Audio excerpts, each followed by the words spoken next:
All right. So we are in our third week of the E100, and this Sunday school time is for all of us, whether we are reading the E100 or not, whether we're keeping up with it or not. I confess I got behind this week, so I'm going to do a little bit of listening and reading over the weekend to catch up.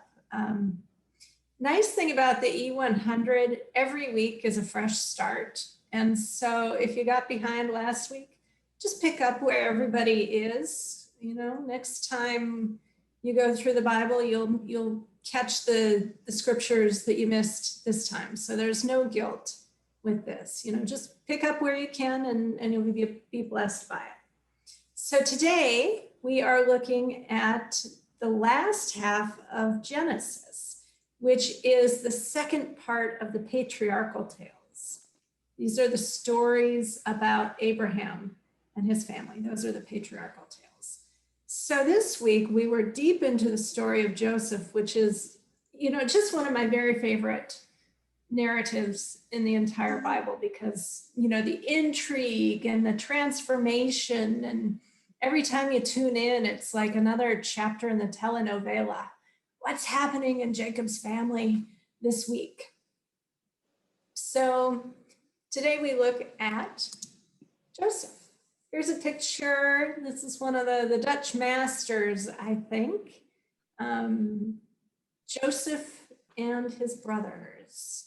So this part of what makes this such a story of intrigue is that, as we learned last week, the book of Genesis, these patriarchal stories, are all about God's promise, which he gave to Abram in a covenant, saying, Abram, your family will be blessed, and your family will be blessed to be a blessing to all the nations.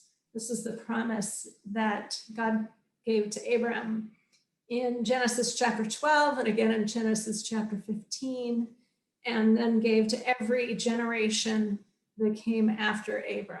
The same promise, your family is blessed to be a blessing to all the nations. So again, in Joseph's story, this promise threatens to come unraveled as we have this story of a father who has favoritism toward his sons. His sons are jealous of one another. Joseph himself is beset by arrogance. And so the great arc of this story is that God rescues this family from what looks like imminent destruction.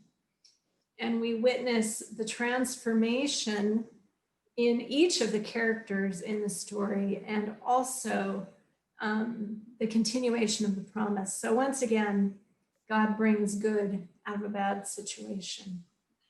I wanted to take just a few minutes and talk through with you, have a little bit of discussion about what was the besetting sin or the trouble or the conflict within the family system that each of these characters brought to the story. So let's talk about Dad, Jacob.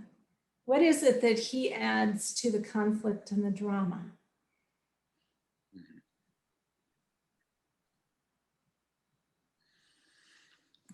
Well, you mentioned favoritism, loving one son more than the others.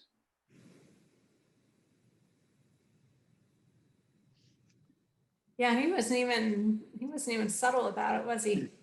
It's like 11th son, you're finally my favorite son. I'm going to give you the special jacket. That jacket of many colors. It's thought it was probably a long sleeve jacket instead of a vest. So, you know, the workers would wear a short sleeved jacket or a vest. The supervisors, because they weren't working as hard physically, would wear a long sleeved coat. And the many colors also indicates he wasn't expected to be doing the manual labor. And he's the 11th son, you know, way down the pecking order. And he's the first son of Jacob's favorite wife, his beloved. What about the sons? You know, the 10. What did they bring to the drama?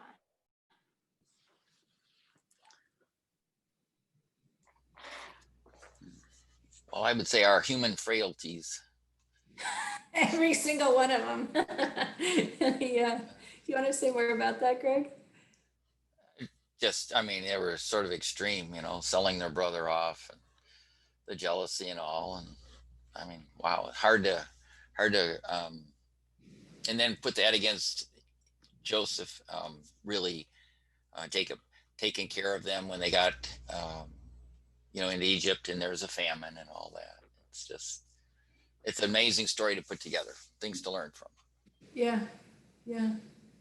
Yeah. What about Reuben? So Reuben is the oldest son who, you know, and all this is going down with Joseph. Joseph is down in the well, and the brothers are saying, "Let's kill him and let's sell him." And Reuben has this plan that he's going to come back and save Joseph. What do you think his particular anguish is, particular besetting sin?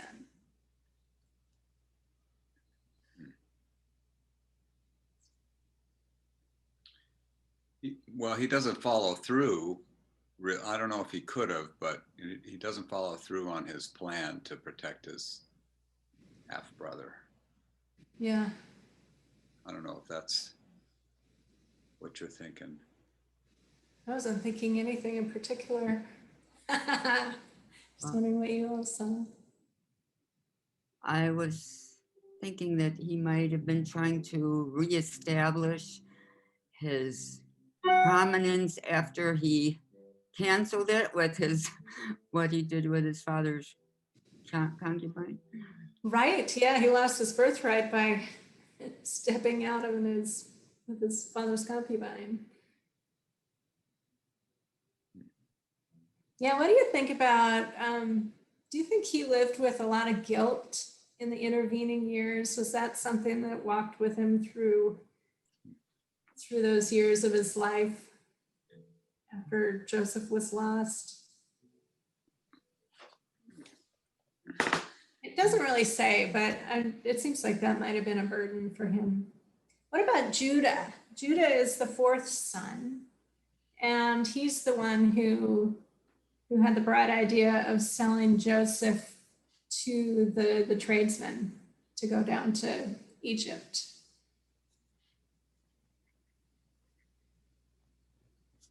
$20 pieces of silver, the cost of a brother's life. Well, I thought it was actually a maneuver to save Joseph's life. Ah. You're in a crowd that wants to kill somebody, and what can you get them to do that's better than that? Well, sell him as a slave. You know, what will appeal to the brothers? Silver. All right, you know, if we kill him, we can't get any silver, so let's sell him, and that keeps, you know, Joseph alive. Yeah, yeah. So what motivation, the silver or to protect his brother? I think he just didn't want to kill his brother. Mhm. You know,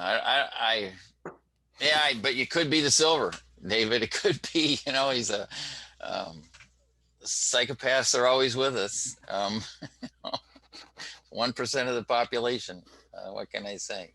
Yeah, you know, I think with all these characters, you know, just like us and just like our families, this mix of motivations, mix of good intentions and bad intentions, and it's hard to parse it out. You know, this family is very human.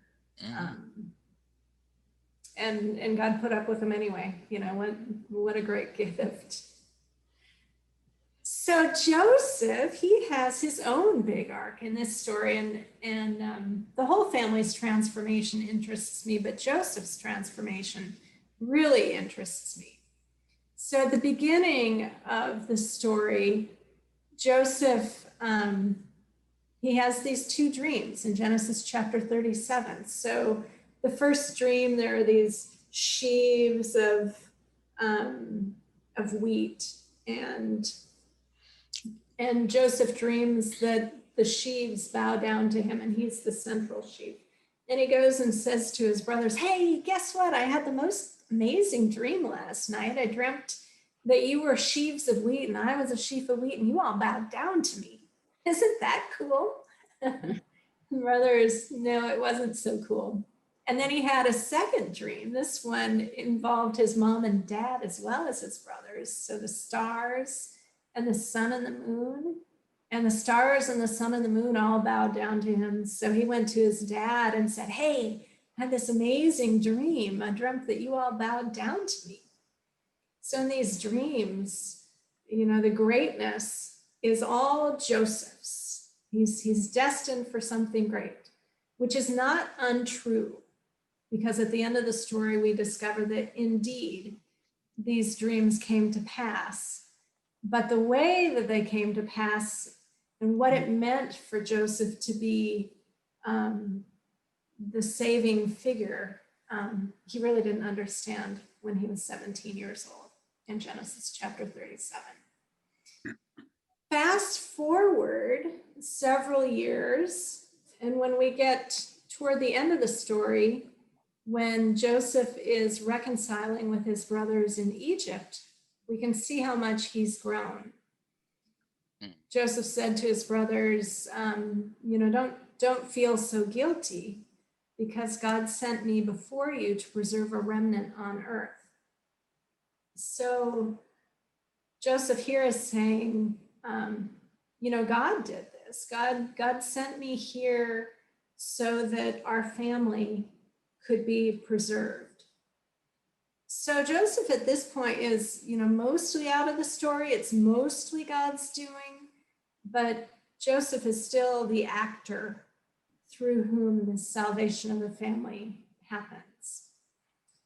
And then it's really not too far after, just in Genesis 50, where we see the completed transformation of Joseph's character. And he says, do not fear, for am I in the place of God? As for you, you meant evil against me, but God meant it for good. And so here, Joseph has taken himself really completely out of the role of savior here. He's saying, no, this is all God's doing. Am I in the place of God? No, I'm not.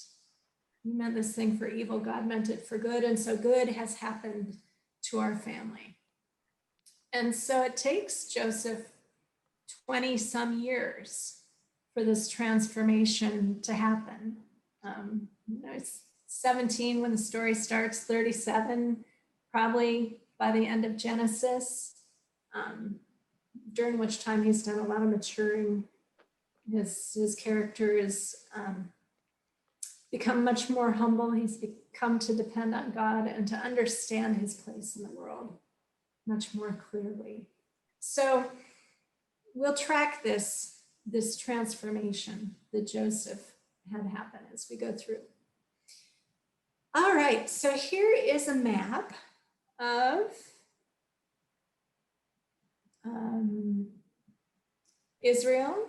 Can you see my arrow here? So the family is living in Hebron here at the beginning of the Joseph story. This is where Jacob has settled and started his family. So the drama starts here in Hebron. And Jacob sends Joseph up north to see where his brothers are, to go and check on them with the flocks. And so Joseph first goes north. This is chapter 37. He goes north and he checks in at Shechem, which is a little town, and says, have you seen my brothers? And the people there say, oh, they're up farther north in the land of Dothan. So here is Galilee, Lake Galilee, the Sea of Galilee. So this is, the area around what would be Canaan. Nazareth would be up here. So they're settled around Dothan, which I have a picture here. This is the remains of the city of Dothan. This is Tel Dothan. Tel is the Hebrew word just for the remains of the city. So you can see it used to be a big bustling city, and then it, the city came into disuse, and now it's this raised place on the ground. And this is where Joseph was sold into slavery. So this was the part of life where Joseph was living into his reality. I dreamed that you were bowing down to me. So Joseph is sold into slavery by traders who were coming from Gilead. So they were up here in what is now Syria. In Gilead, they were probably spice traders. So this is where we get the song, the balm in Gilead, you know, the spices and the ointments that would come down out of Gilead along the trade route. And so they came through Dothan. They probably came across the north side here. Capernaum, modern day Capernaum is there. And that was a trade hub. So they came across down through Dothan. They picked up Joseph. They bought Joseph for 20 pieces of silver and took him all the way down here to Egypt, where he was sold to the Pharaoh's household as a slave. So Joseph was a slave for a number of years. 13 years passed before he was brought out of slavery. He spent some of that in Pharaoh's household, where we are told several times everything that Joseph touched was a success. You know, everything he did went well for him. And so he rose up in the Pharaoh's household until he was the Pharaoh's most trusted helper and advisor. Until Pharaoh's wife had this inkling that she'd like to do something bad with this handsome young slave. And so Joseph got thrown into prison. And then after a while, he got out. And, you know, I just think it's extraordinary. It's 13 years really before we get the picture, before we get to the point of Joseph coming out of prison. So that was a long time that he had to soak in there. But even while he was in prison, everything he touched was successful. He became the number 2 helper of the jail warden, the prison warden. So Joseph is in prison there, having success, learning how to manage people, learning how to manage organizations and governments, and you know, gaining in authority and gaining in humility as he's in prison there. So Joseph comes out of prison, and I wanted to show you, you know, it's sometimes easy to forget that these stories happen in real places, you know, with real history that we can still go back to. So the pyramids were about 1,000 years old during the time of Joseph. So this is about 1660 BC. Amenemhat III was probably the pharaoh who was alive during that time, who appointed Joseph as the viceroy. And Amenemhat's own burial place, these are the pyramids of Giza. Amenemhat's burial place is probably about 50 kilometers south of here. So, you know, a place that could still be visited today, as many people still go to see these pyramids even now. And they were 1,000 years old when Joseph was there. So he probably would have seen them. They would have been part of his life. So at this point, Joseph meets up again with his brothers. You know, he's the number 2 in all the land. He's been managing the finances and the crops of the Pharaoh. He's filled the storehouses with wheat because he's predicted this 7-year famine coming. And so 2 years into the brothers finally show up. They come down from Hebron, and they come to get food. And we get all these scenes, you know, this whole drama back and forth to Hebron to get Benjamin to get more money, to get the food back there. And Joseph reveals himself and says, God sent me before you to preserve a remnant on earth. So Joseph has taken this step out of the center of his life, and God is coming into the center. God's intentionality and God's action is coming into the center of his life. So 9 years pass after Joseph gets out of prison. Joseph gets out of prison because he understands and interprets these dreams that the Pharaoh has of these 7 fat cows followed by the 7 skinny cows, the 7 fat ears of grain and the 7 skinny ears of grain. And he says, we're going to have 7 years of plenty and 7 years of famine. And so during the 7 years, Joseph fills the storehouses of Egypt with grain. He buys up or takes the grain from the people who are buying it, stores all that up. And then it's 2 years into the famine. And the people from all over the area, from Israel, from Egypt, from all over the place, are coming because they hear that Egypt has food, Pharaoh has food. Joseph is selling grain when nobody else has grain. And so this is 9 years, so 7 years of plenty. And there are 2 years now into the famine. And his brothers come to get food. This is a picture of just a small farm compound next to the Nile. It's kind of this subtropical grassland. So very well fitted for growing grain. The farming on the Nile depends upon the yearly flooding.